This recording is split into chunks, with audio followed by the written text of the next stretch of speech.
Hey folks, and welcome to iWizard. So today I have a special video for you. I'm going to be taking you on a tour of fantasy art. Specifically, we'll be going through my favorite fantasy book covers of all time. So let's dive in.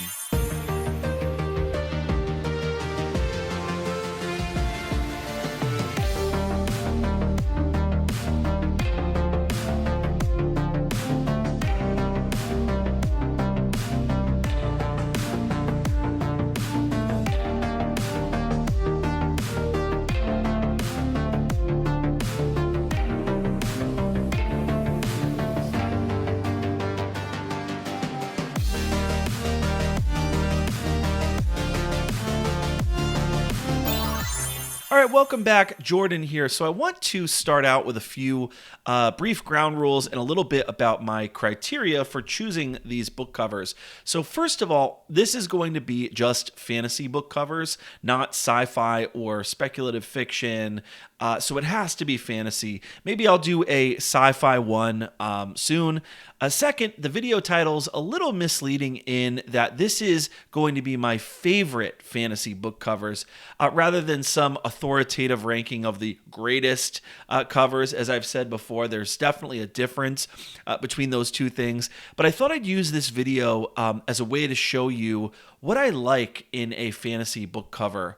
As a budding fantasy author myself, I've been thinking about what makes for a great cover, what kind of cover art really hooks people in, makes them feel a sense of awe and wonder, and makes them want to read that book, right? And I think just in general, there's definitely something special and important about fantasy art. So let's talk briefly about how I chose these books and what I like in fantasy art, and then we'll get to the list. So I think the first criteria I have is, does the book cover make me want to read the book? You know, when you're browsing the aisles at Barnes & Noble and you're going through the fantasy aisle, not looking for anything in particular, there will just be a book that stands out and catches your attention. You don't even know who the author is, but the cover is so compelling and awe-inspiring that you feel like you've already been swept up in the world. Okay, so here's my second criteria. I love old school fantasy art. I especially love 80s and 90s, really colorful, big, bold paintings. I'm not a big fan of this trend of replacing lush, illustrative, richly detailed, colorful paintings with what I'm now seeing, like sigils and crests and decorative seals. You see these trends in publishing, and it's incredible. One book will hit it really big, right? Like The Hunger Games or something like that. And then for the next 5 years, every cover from then on out is going to look like The Hunger Games. Or, for example, after Pat Rothfuss's Name of the Wind became a hit, I swear every book after that in fantasy was like some mysterious, assassin in a hood, in some cloak blowing in the wind.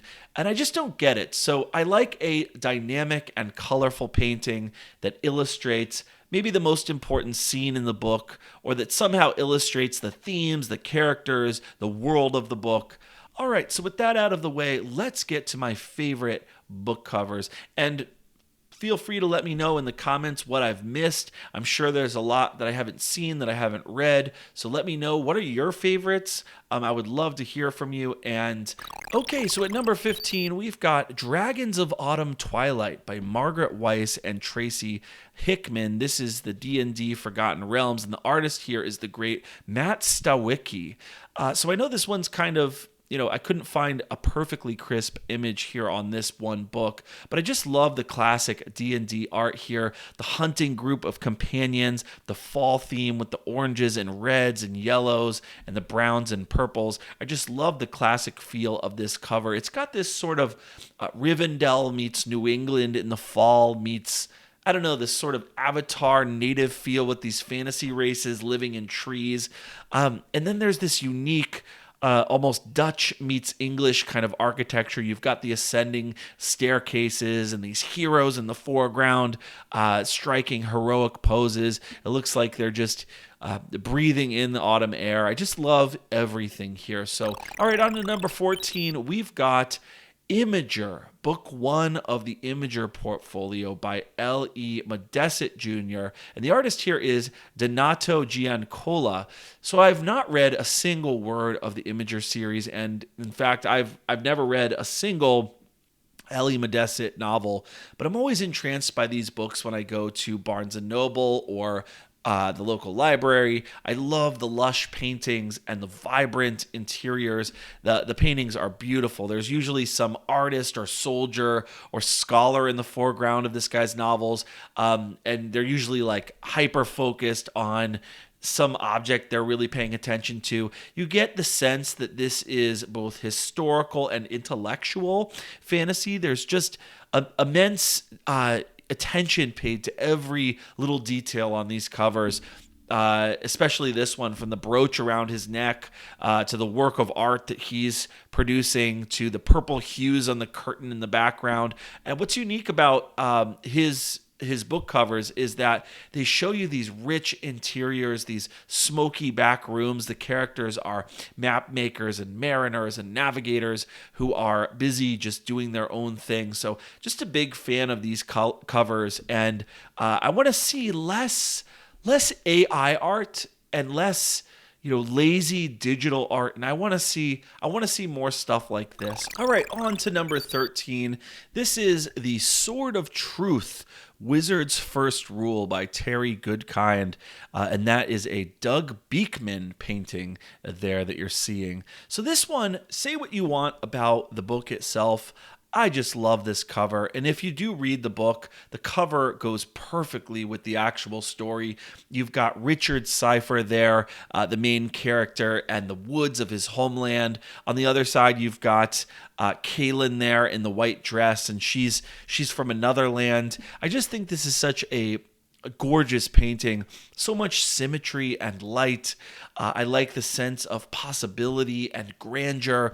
I always love in fantasy the focus on nature and man's relationship with nature. I love how the woods frame the rock bridge and how Richard and Kaylin frame the waterfall, and how the waterfall frames the sun, which is at the center of it all. So whatever you think of Terry Goodkind, you gotta love this epic painting. I don't know, it just makes me want to leave everything behind and go on an adventure. It makes me feel like possibilities are in store, which makes for good fantasy art. Okay, number 12.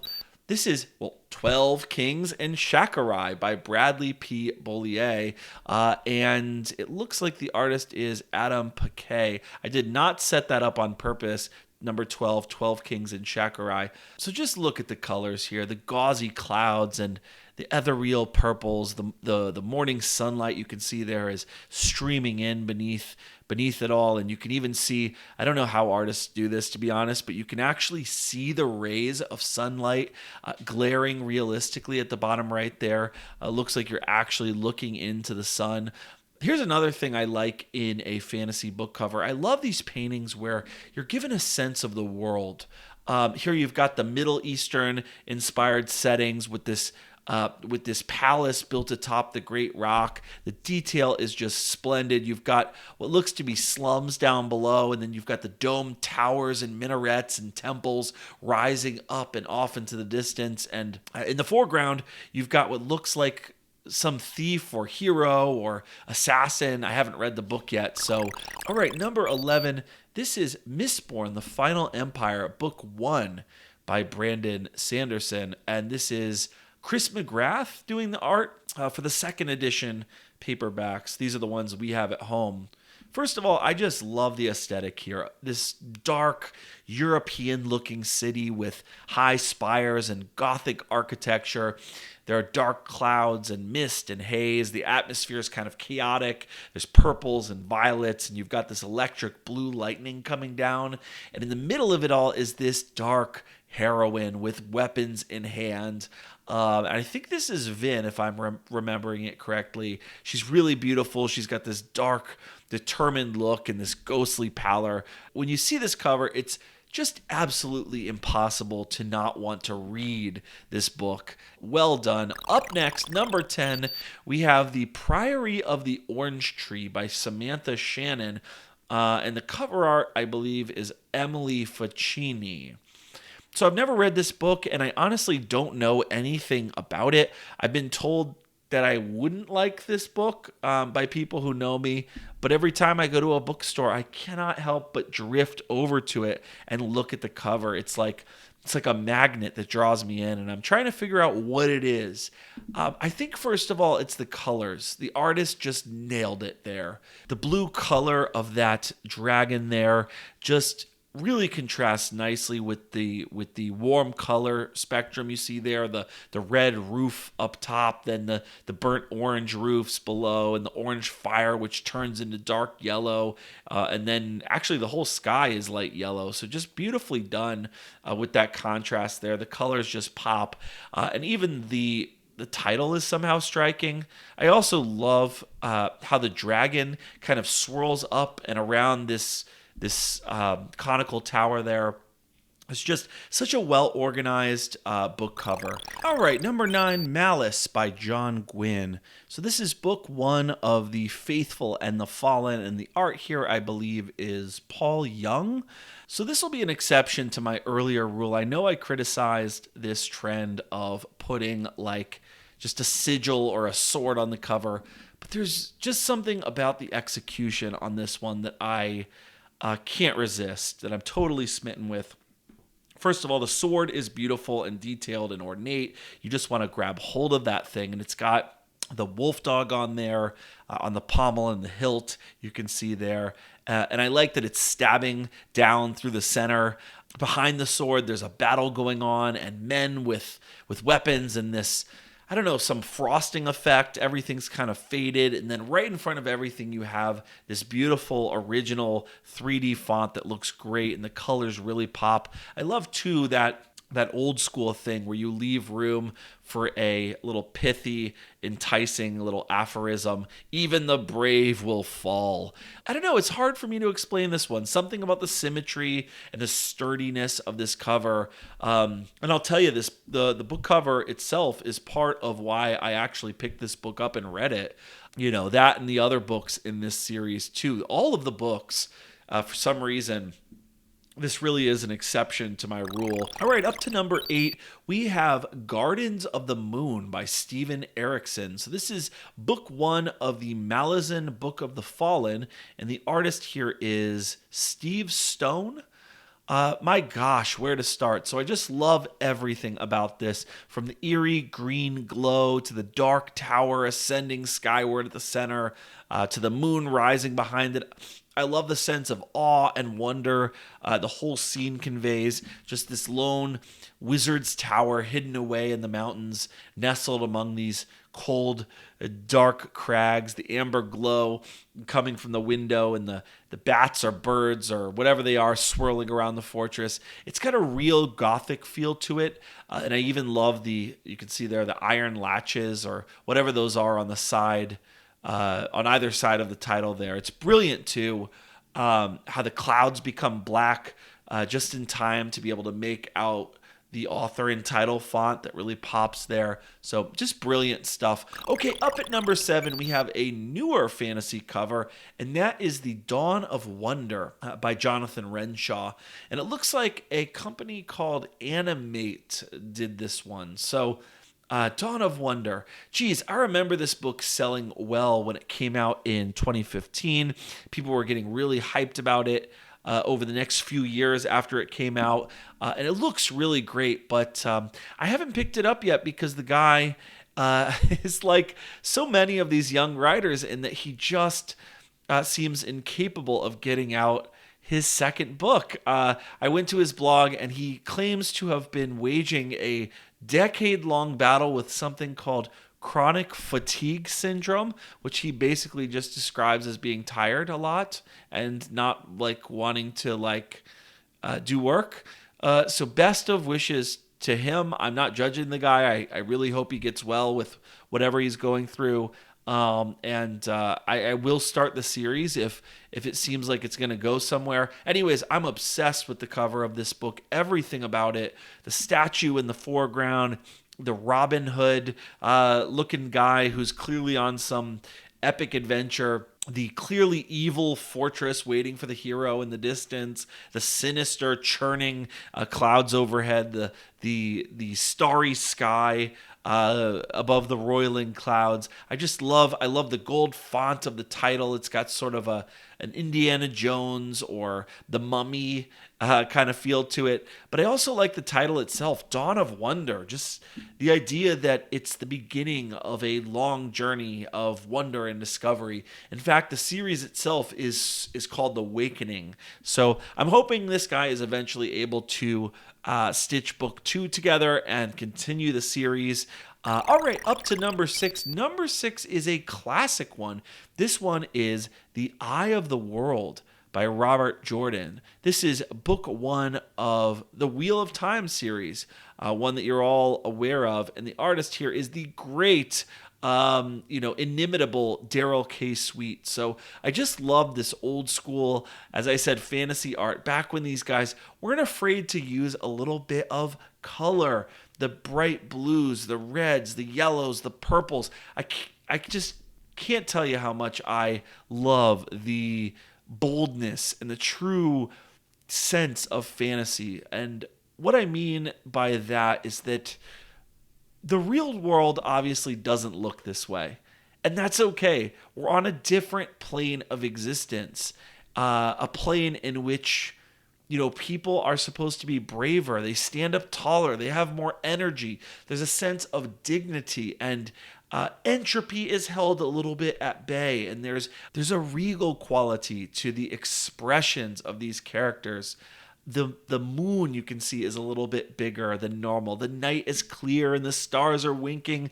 The grass is a little bit more springy and welcoming. The reds are a little bit redder and the greens are a little bit greener. The moral lines and the ancient roles and rites are drawn a little bit clearer. And that's what fantasy is supposed to be all about. All right, at number 5, we have The Dark Tower, Book 7 by Stephen King. And again, the artist is the great Michael Whalen. So I'm not the biggest Stephen King fan in the world. I do like him. I've read It, Under the Dome, The Stand, On Writing, a bunch of his short stories, but I've never read any of these Dark Tower books. But the art is definitely amazing, and I love this one. I can't help but think that this gunslinger on the cover is inspired by Clint Eastwood. He looks so much like Clint Eastwood.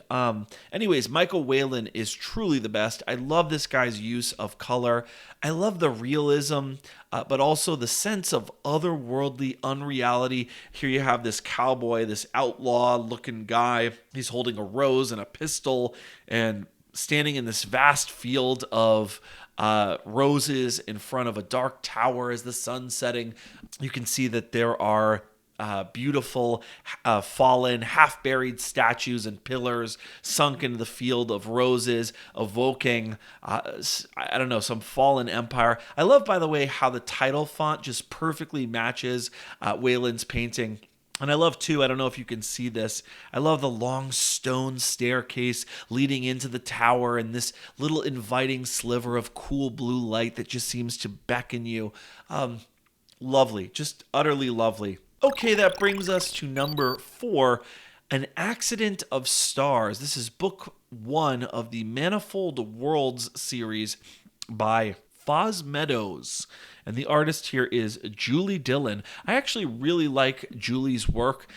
Julie Dillon is a master of fantasy art, and the art is just gorgeous. As for the author, Foz Meadows, and this book, I really don't know much about the book or the author, to be honest. But again, I saw this book at Barnes & Noble, and I was just immediately drawn to it. I love the rich colors and the combination of what looks like paint and probably touches of digital art as well. I can't tell.